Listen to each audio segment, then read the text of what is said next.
Gigant ofis qidirayotganlar uchun, katta ofis, kompaniya tashkilotlari uchun Severniy Olmazordamiz, Olmazor tumani Kembrij ro'parasida o'zini parkovkalari bilan, arenasi ham bor futbol o'ynayman desanglar xodimlar bilan katta obzor boshlaymiz. Ofisimiz 1100 kvadrat. Hamma xonasini ulgurmayman chunki video vashe cho'zilib ketadi. Qisqacha tushuntiraman. Remontdan endi chiqdi. Bu birinchi qavatimiz, lift uchun joy ham tashlab ketilgan. Birinchi qavatimizda o'zi 4 ta xonasi bor, sanuzellar bilan hojatxona, hamma udobstvo, komforti bor.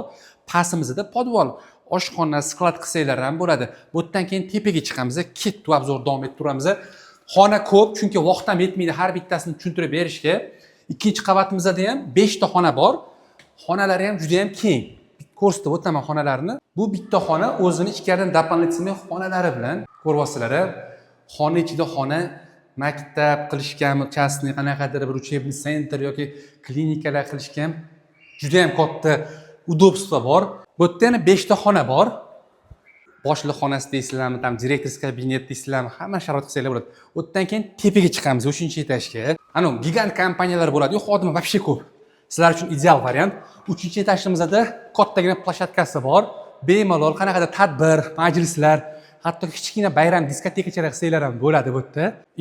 Video ham har bitta etajda o'zini balkoni bor. Ko'chaga qaratilgan, balkonlari ham zo'r. Dan oxirgi qismi. Bu yoq ham как direktorskiy kabinet qilib kattagina joy mebellar bilan to'ldirsanglar, aytganimdek, polniy. O'rimizda Kembrij maktabi. Xo'p, ofisimizda общий 1100 kvadrat. Juda ham katta, xonalar вообще ko'p. Narxi keladigan bo'lsa, kvadratiga $10 dan deyishyapti. Hali hech kim bu yerda bo'lmagan. Remontdan bitganiga taxminan 1 oychami bo'ldi. Endi mayda-chuyda ishlari qoldi. Bitkazib berishar ekan. Egalarining nomerini qoldiramiz, telefon qilib yana kelib ko'zinglar bilan ko'rsanglar, kameradan ham kattaroq ko'rinadi.